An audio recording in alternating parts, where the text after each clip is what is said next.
Bonjour à toutes et à tous, merci d'être avec nous dans cette émission Grandir en humanité. Nous vous partageons des témoignages inspirants, des récits de vie, des parcours singuliers pour nous aider tous à grandir en humanité. Comment transformer les épreuves, les doutes, les renoncements parfois en ressources? Comment apprendre à mieux se connaître, à mieux se relier aux autres? Aujourd'hui, nous allons explorer les liens entre psychologie, spiritualité et musique. Pour en parler, j'ai le plaisir de recevoir Sophie Herbinet. Bonjour Sophie. Bonjour Grace.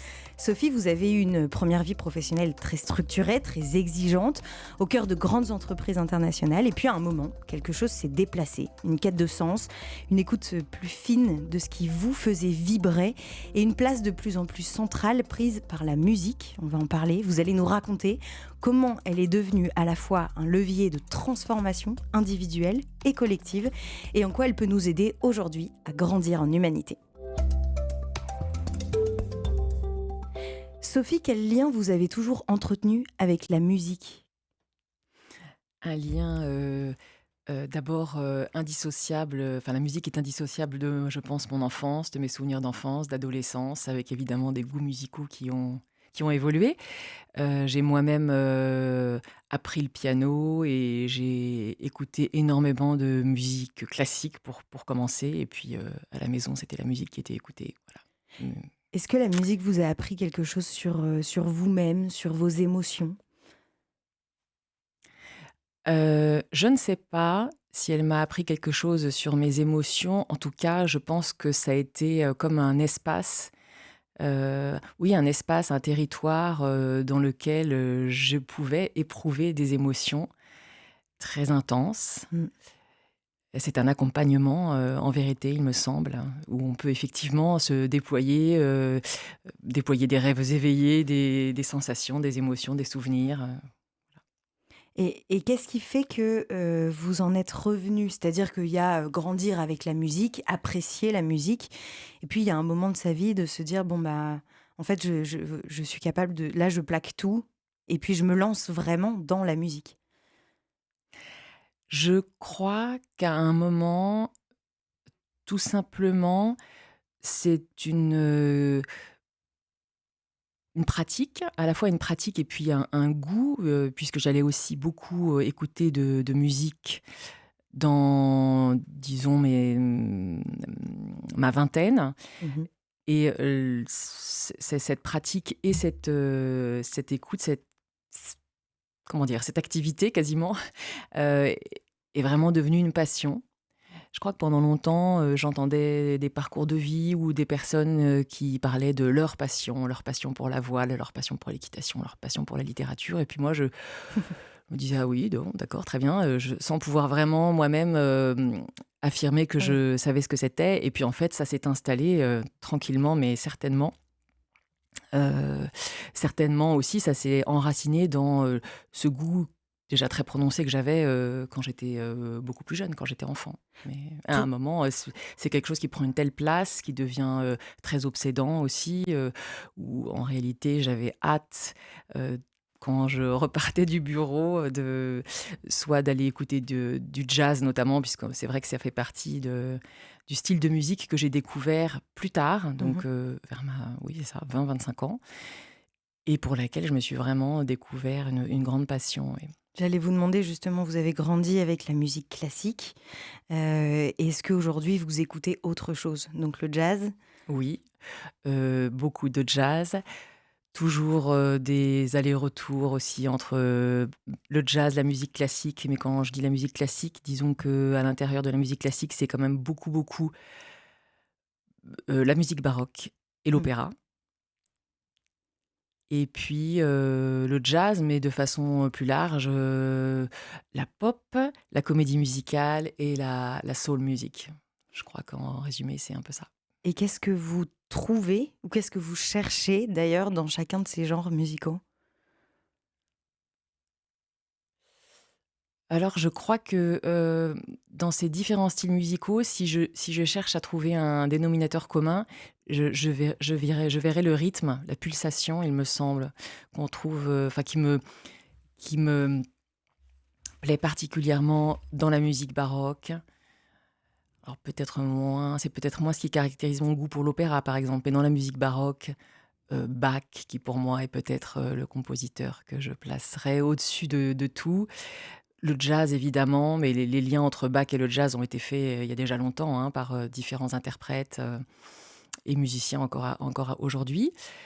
Évidemment, la soul, Et et la je comédie musicale, ouais. s le rythme, voilà, West Side Story, si je puis citer une référence, étant en particulier pour moi un tournant, disons un tournant dans ma découverte d'une certaine musique et de ce qu'elle me procure comme, immense, plaisir et C'est vrai, pourquoi? sensation. Vous êtes tombés dessus par hasard ou qu'est-ce J'ai vu le film, je crois dans le cadre d'une sortie scolaire au mmh. collège et il m'a profondément bouleversée.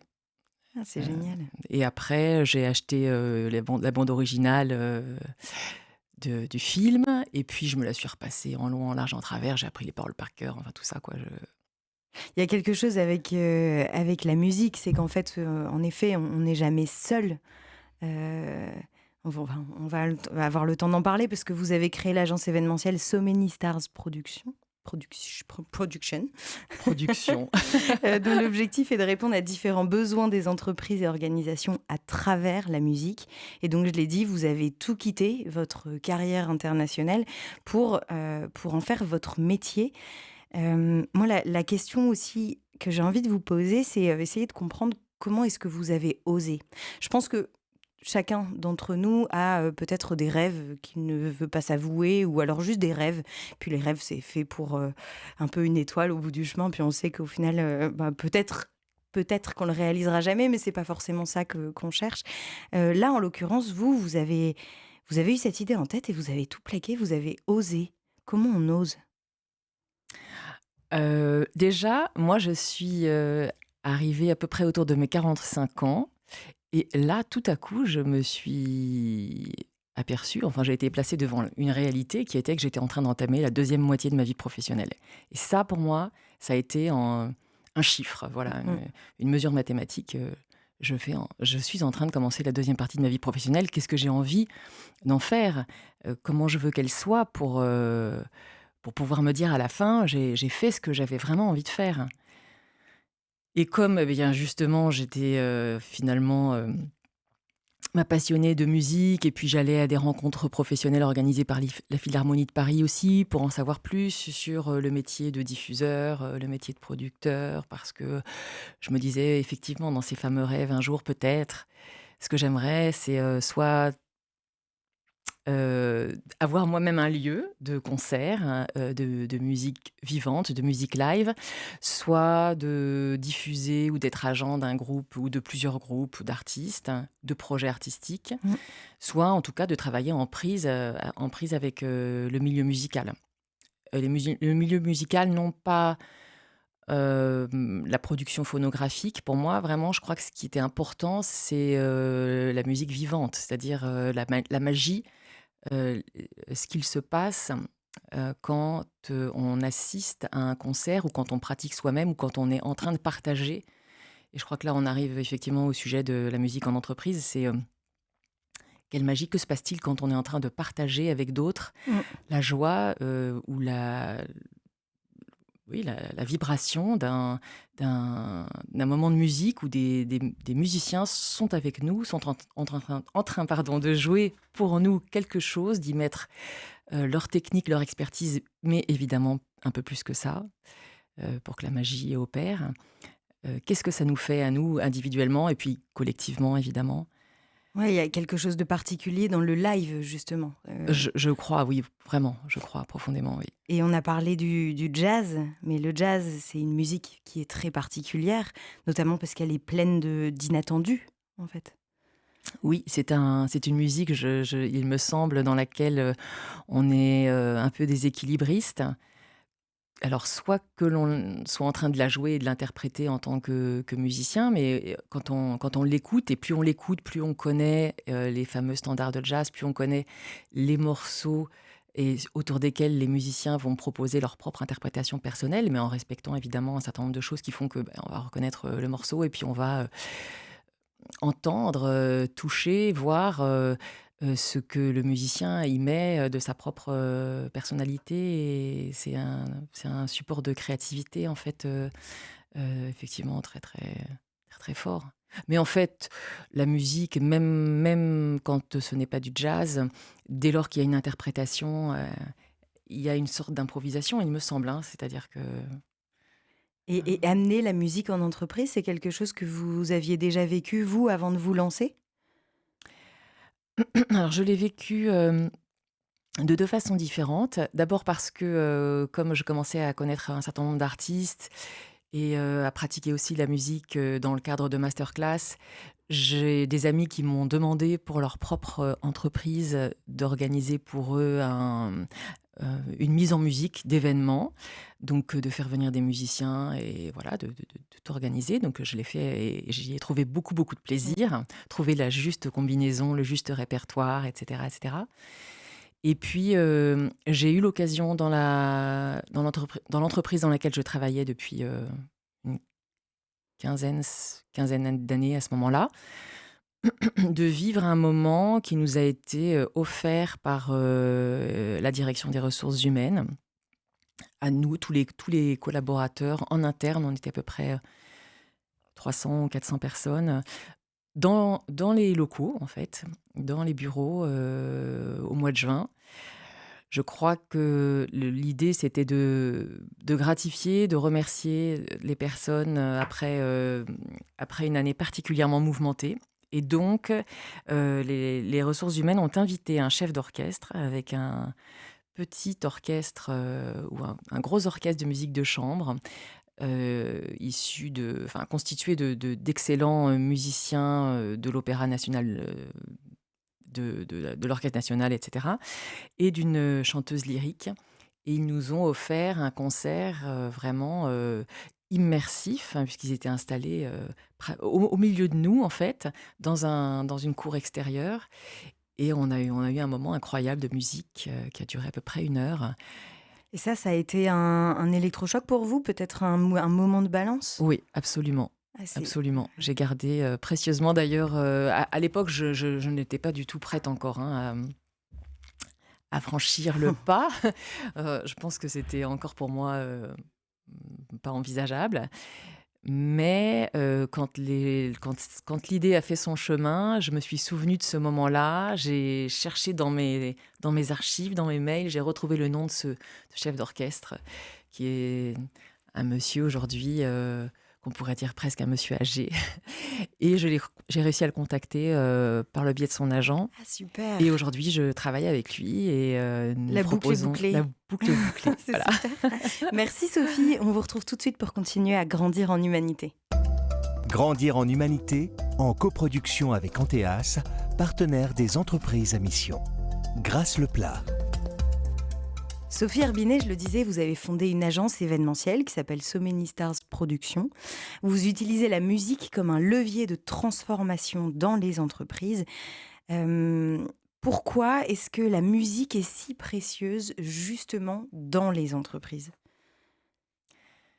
Je crois que par les bienfaits ou les bénéfices, hein, ou le bien-être, hein, ou le mieux-être que la musique nous procure, et je pense qu'on en a tous déjà fait l'expérience à plusieurs reprises, on peut imaginer que ces bienfaits ou ces bénéfices, peuvent être ressentis et venir nourrir des besoins, d'un collectif, sans pour autant que ce collectif soit un orchestre, expérimenté ou bien même, fait de personnes qui savent jouer de la musique. Parce qu'on peut tout à fait, ensemble, comme, je le disais dans cette expérience, que j'ai vécue, partager un moment, précieux et puis unique par nature, Mm. grâce à la musique vivante. Et aujourd'hui, dans les entreprises, il me semble, peut-être encore plus qu'il y a 10 ou 20 ans, on a vraiment besoin de rassembler les équipes, rassembler les personnes, leur permettre de vivre quelque chose collectivement dans lequel elles vont trouver du plaisir, Mmh. dans lequel elles vont trouver du sens et dans lequel éventuellement aussi elles peuvent se sentir gratifiées. Parce que je pense que pour des équipes, avoir la chance, par exemple, d'entendre un chef d'orchestre réputé transmettre son expérience, raconter en quoi consiste son métier, éventuellement venir avec des musiciens pour proposer à des personnes du public de venir diriger un orchestre Ah oui, ça va aussi d'experts. loin. Donc c'est pas seulement du concert live pour vibrer ensemble en écoutant la même musique, c'est aussi comprendre le métier de chef d'orchestre et puis le monde de la musique finalement. Ça peut aussi être ça, en D'accord. fait. Mais ça peut aussi être, avoir un orchestre live pour animer une soirée. Ça peut aller jusqu'au karaoké live Mm. où les musiciens, vont inviter les personnes qu'ils souhaitent à venir, chanter, seuls ou ensemble, par équipe, des chansons, connues. Et puis en allant plus loin, ça fait partie des formats d'ailleurs que je propose et qui sont toujours extrêmement bénéfiques visiblement, ce sont des team building Mm. pour des équipes qui consistent à inventer ensemble soit une musique complètement, donc évidemment coachés par des musiciens qui sont aussi extrêmement pédagogues, extrêmement bienveillants toujours et qui mettent beaucoup de joie et de bonne humeur dans cet exercice. Donc inventer un morceau de musique, un jingle, ou réécrire des paroles sur une musique connue. Et là encore, on trouve toujours des musiques connues de tout le monde, Oui. sur lesquelles, eh bien, on va proposer d'écrire un hymne, d'écrire une chanson, d'écrire un, mmh, un support, en fait, qui va transmettre un message. Je me dis que ça doit pas être facile parce que le monde de l'entreprise, c'est un peu le monde de la réserve. Il y en a beaucoup qui disent il y a la vie pro et la vie perso, et puis on ne mélange absolument pas les deux. Le monde de l'entreprise, c'est aussi le monde de la performance. Il faut rentabiliser son temps. Voilà, on ne montre pas vraiment ses émotions. Par contre, le monde de la musique, c'est ça, c'est justement ressentir. Il y a une forme de lâcher prise, voilà, il y a pas de contrôle, quoi. Et donc je me dis que ça doit pas non plus être facile en entreprise d'amener les gens à s'ouvrir à ces expériences, les expériences que vous apportez. Alors, il me semble que justement, c'est tout à fait vrai ce que vous dites, Grace, mais je crois que la musique, comme par exemple la cuisine, euh, j'ai eu l'occasion de vivre un team building en tant que participante autour de la cuisine et j'ai eu la même sensation qu'avec la musique, évidemment à condition que la musique ou que la cuisine soit bonne, hein, Oui, on est bien sûr. d'accord. Mais justement, ça permet d'amener ce lâcher prise en douceur et Oui, sans dimension trop intrusive non oui. plus. On peut, voilà, chanter avec ses collègues et s'exposer, plus ou moins selon ce qu'on souhaite. On reste quand même dans quelque chose de collectif où on va inviter les participants à faire des propositions, pour, imaginer des paroles et cetera. Alors nous créons avec les artistes le cadre idéal pour que, chacun, chacune, soit, à l'aise Mmh. pour, participer et s'engager dans cette proposition. Alors il est vrai qu'en France, par rapport à d'autres cultures, le fait, de chanter, ensemble spontanément n'est pas forcément un exercice si facile. Donc, on a souvent, au démarrage, des réactions qui sont, «Ah non, non, non, mais moi je vais pas faire ça et puis moi, oh mais moi je chante tellement faux, je ne le ferai pas».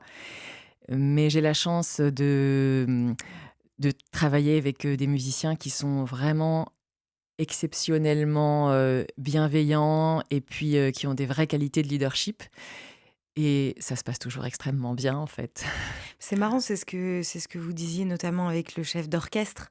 Au final, il est pas si loin, le rôle du chef d'orchestre, du rôle du manager, voire même, du directeur de l'entreprise, quoi.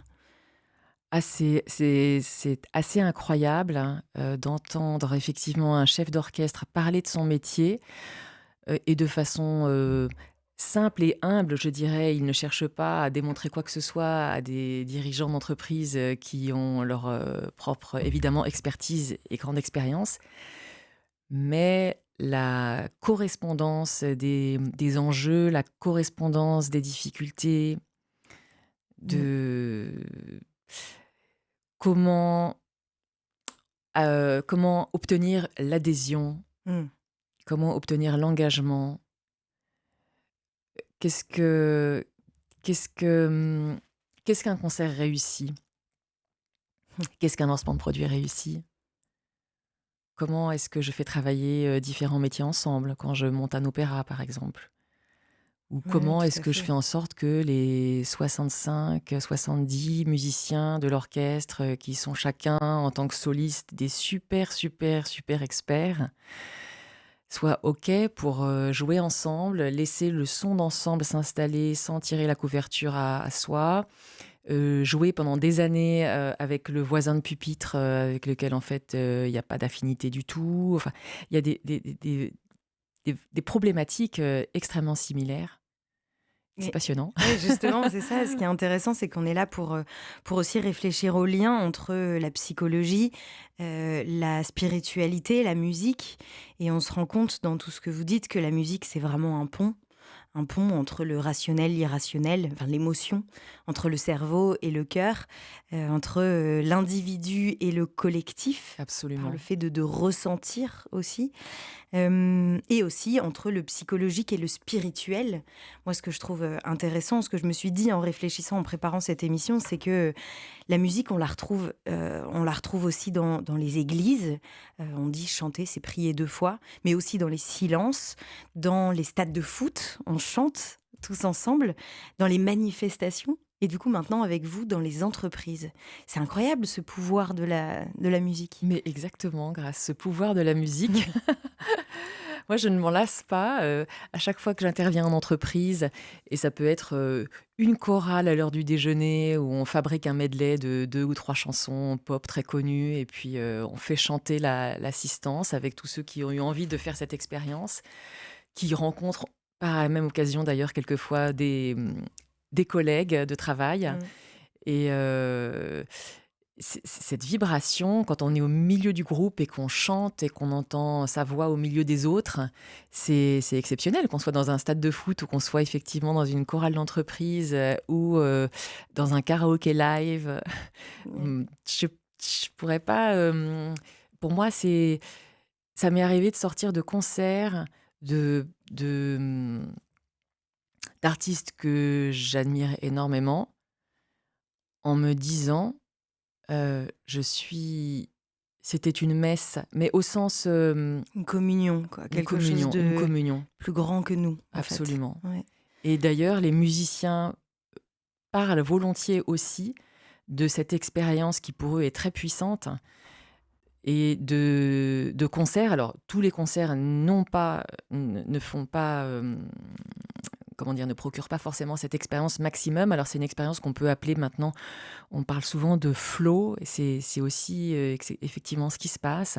Un des termes anciens et techniques, c'est également égrégore, l'égrégore qui Mmh. se crée entre les musiciens et le public, où en fait les musiciens perçoivent l'écoute et la musique, la vibration qui circule, l'écoute du public, la ce n'est pas la concentration, le public entre, quand le public est touché par la qualité de la musique, il entre dans une forme de méditation Mmh. collective, c'est-à-dire qu'ils sont totalement dans le moment présent. Les musiciens perçoivent cela, reçoivent cela, et ça les rend encore plus humains. Mmh. En fait, ça leur fait engager encore plus tout leur être dans le concert, ce qui envoie encore au public quelque chose de plus puissant, C'est un etc., cercle etc. C'est vertueux, un cercle vertueux. extrêmement puissant, oui. Et juste pour finir, notre échange, si aujourd'hui, vous regardez en arrière, vous vous dites: «J'ai bien fait de me lancer» ou en quelques mots juste, vous avez bien fait Sans de hésitation. Bravo, bien joué.